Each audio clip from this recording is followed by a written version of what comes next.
Kripi shadow YouTube channel में आप सभी का स्वागत है। आज की एक और नई कहानी में तो चलिए पढ़ते हैं आज की कहानी की ओर। यह कहानी एक छोटे से गांव की है, जहां हर कोई शाम होते ही अपने घरों में लौट आता था। वहां एक पुराना और डरावना किला था, जिसे लोग भूतिया किला कहते थे।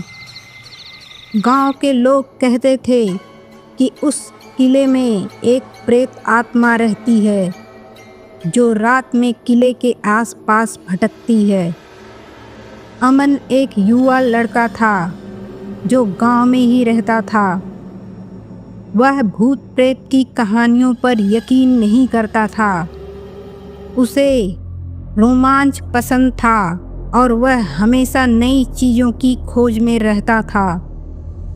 एक दिन उसने अपने दोस्तों से सुना कि उस किले के अंदर एक बेहद खूबसूरत लड़की की आत्मा रहती है, जो रात के समय किले की खिड़कियों से झांकती है। अमन को यह सुनकर काफ़ी उत्सुकता हुई और उसने ठान लिया कि वह उस किले में जाकर सच्चाई का पता लगाएगा। रात के समय जब सब सो रहे थे, अमन चुपचाप घर से निकल गया और किले की ओर बढ़ गया। वहां पहुंचकर उसने देखा कि किला सच में बहुत डरावना और सुनसान था। अमन ने धीरे धीरे किले के अंदर कदम रखा और एक नज़र इधर उधर दौड़ाने लगा। अचानक उसकी नज़र एक खिड़की पर पड़ी, जहां एक लड़की खड़ी थी। वह बेहद सुंदर थी।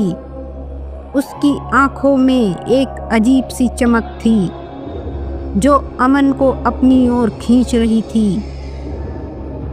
अमन ने धीरे से उस लड़की से पूछा, तुम कौन हो और यहाँ क्या कर रही हो?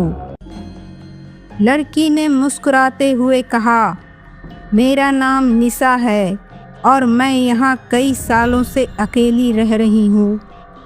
तुम कौन हो?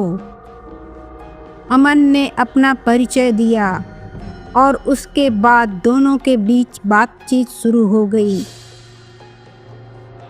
दिन बीतते गए और अमन रोज रात उस किले में निशा से मिलने आने लगा।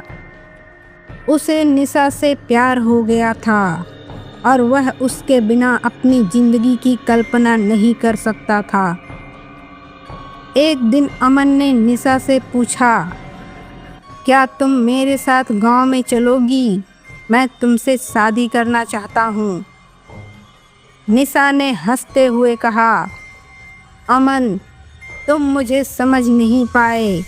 मैं कोई जीवित इंसान नहीं, बल्कि एक भटकती आत्मा हूँ। मैं इस किले की बंधी हुई हूँ।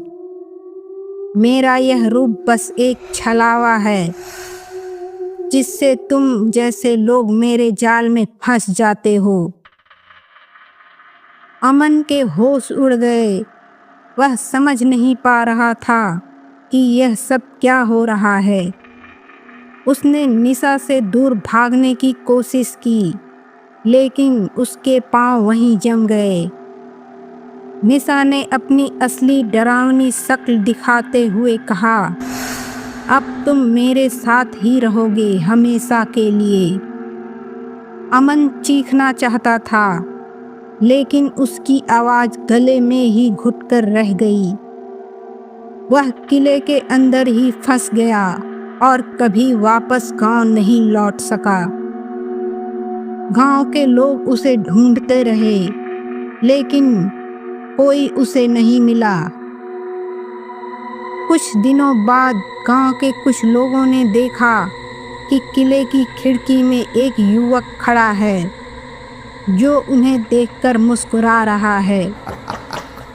वह अमन था, लेकिन अब वह भी निशा की तरह एक भटकती आत्मा बन चुका था। उस दिन के बाद गांव से कोई भी उस किले के पास जाने की हिम्मत नहीं करता था, क्योंकि वह जानते थे कि जो भी वहां जाएगा वह कभी वापस नहीं आएगा।